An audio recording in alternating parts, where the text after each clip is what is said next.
This video is brought to you by SCD Keys, and special announcement, we have actually partnered to give away a few keys for Windows 10 to you guys. I'll be giving them away periodically on my Twitter page, so check that out at CultOfMush1. Otherwise, if you want to just get a key for yourself immediately, you can always head over to their site and find it at a significant discount. Currently, Windows 10 is available for just $14, and you can use my special code CM1 to save an additional 10% on top of that. Outside of Windows 10, they have great deals on other software such as Office, and once again, you can use the code CM1 to save 10%. And of course, they have great deals on games as well, the latest releases and existing titles, and you can use the code CM2 when you pick up any games to save an extra 3%. Links and information to everything will be in the description box down below. Now, onto the video.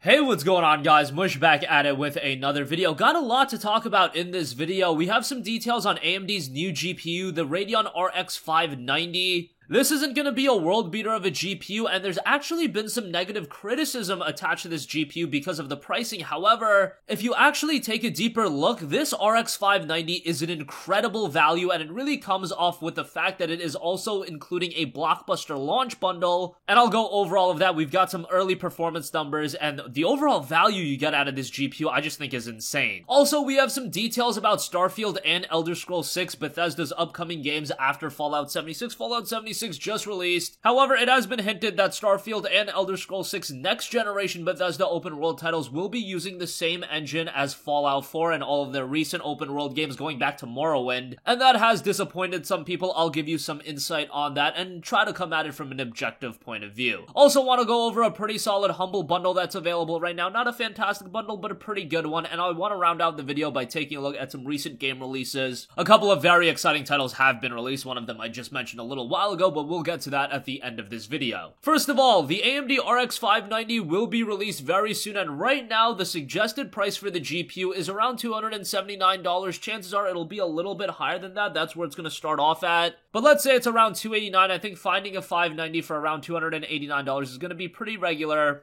And as far as performance goes, it looks like the 590 is around 15 to 20% ahead of the 580, which is a considerable bump. However, you are also paying a much steeper price. The 8GB 580 will usually be north of $200. However, it is not hitting that $279 tier at all. It's not getting anywhere close to that. Usually around the $220 to $230 range, so the 590 is considerably more expensive. Of course, you do get some better performance out of it. However, the real incredible value comes with the fact that the RX 590, one of the premier promotional tactics AMD is employing with this GPU, is the fact that it is going to include the blockbuster launch bundle. Now, there's a collection of games being included with the GPU, and we've seen Nvidia and AMD do this in the past, include various games with their GPU, and usually they are pretty good games. However, this is the most insane bundled games I've ever seen. Like, we are talking top-notch games, so let's go through it. You're getting 3 games, including Devil May Cry 5, The Division 2, and the Resident Evil 2 remake. I'm sorry, that is absolutely insane, and that takes the value of the RX 590 to the next level. So when this is released, getting that bundle along with the 590, you have to factor that in. You have to value that at least $100, probably more than that. And that makes the 590 an incredible value. I see a lot of people commenting and tweeting about the 590 saying that it's not a good value, and they're not even mentioning this blockbuster launch bundle that's being included with the 590. You have to factor that in. How do you just forego that? How do you glance over that? If you're buying a GPU at all, you're probably a gamer, and if you're buying a GPU like a 590, you're probably gonna be looking to play some of the higher end games, some of the more anticipated games. Who in the gaming world is not excited for games like Devil May Cry 5, The Division 2, Resident Evil 2? Those are 3 games that if I was just a gamer that likes all kinds of games,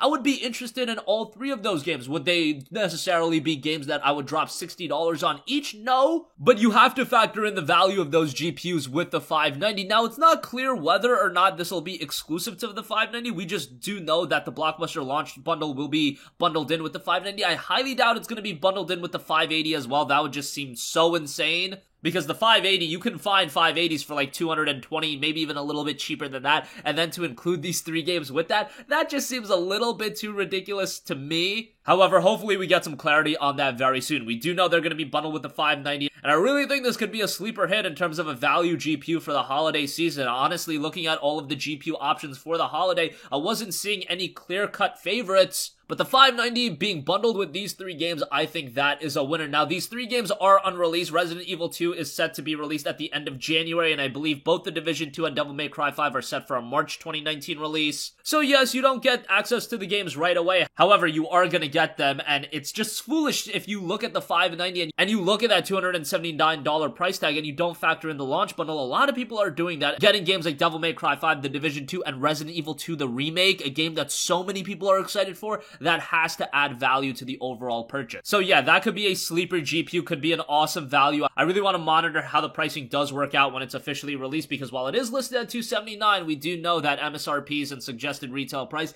sometimes they don't mean a ton. But moving on from that, a lot has been made about Fallout 76. I've talked about that game in depth. However, there was a pretty interesting story put out recently that Starfield and Elder Scrolls 6 will not be getting brand new graphics engine, rather they will be running on the Creation Engine. Specifically, Bethesda's Todd Howard spoke to GameStar and said that, quote, "It allows us to create worlds really fast and the modders know it really well." Now, there's been a lot of criticism towards Bethesda regarding this statement. However, you really have to understand how game development works and game engines. Just think about the fact that Bethesda has been using this engine for so long, and the positives of just sticking with this engine, an engine that they know in and out, back and forth. It allows for development costs to be greatly lowered, and working with something that they are very comfortable with in the Creation Engine, and when they are creating these super ambitious games, these super big games, I can understand why they want to stick to that engine. Now, from a gamer standpoint, you can look at these engines and be like, they're flawed, they've led to a lot of bugs, technical issues, and so forth. Yeah, I'm with you on that, but if I look at it from the vantage point of Bethesda, I can actually understand why they want to stick with this engine, because they have spent so many years with it. Especially for ambitious games like this, that's gonna be a little difficult. Now, that doesn't mean they can't optimize the Creation Engine and make the games better, but from a gamer's point of view, all you are gonna see is the cons. However, if you actually look at it from the lens of Bethesda, you can kind of understand where they're coming from. However, of course, being a gamer, I would like them to use a new engine, create a new engine, whatever the case may be, but I just like to come at this from an objective viewpoint because everybody's been pretty down on them recently, and rightfully so. Moving on from that, Humble has recently launched a brand new bundle in the Humble Dystopian bundle. Now, a lot of underrated games here, a lot of games you guys might not know about. However, I think there is quite a lot of value, especially in that pay $1 tier. It's the pay whatever you want tier, minimum of $1. A lot of good there, where you get Tokyo 42, Distrust, Beholder, and Orwell Keeping an Eye on You. Now, Orwell Keeping an Eye on You was a game that was actually free for a limited period of time. A lot of people checked it out, and it seemed like a lot of people really enjoyed it. At this point, it's not free anymore, but you can get it as a part of the pay $1 tier, and that's pretty good. If you beat the average of 477, you will also get Orwell, Ignorance is Strength, Rain World, and 60 Seconds. The highest tier has you pay $15 or more, and that'll also unlock Observer, as well as $2 of Humble Wallet credit. I don't really know if Observer's worth $15. That's kind of a steep price. Don't recall off the top of my head if Observer was a part of a Humble Monthly. I don't believe it has, but I could see that game being a part of a Humble Monthly in the future if it hasn't already. $15 just seems like a little bit too steep for that game. A very cool game, however, I am cheap as hell, so $15 a little bit steep for me. But the pay what you want here, as always, a minimum of $1. A lot of good stuff there with Tokyo 42, Distrust, Beholder, and Orwell Keeping an Eye on You. I'll leave a link to that in the description box below. Lastly, I do want to quickly glance over all of the new game releases over the last few days or so.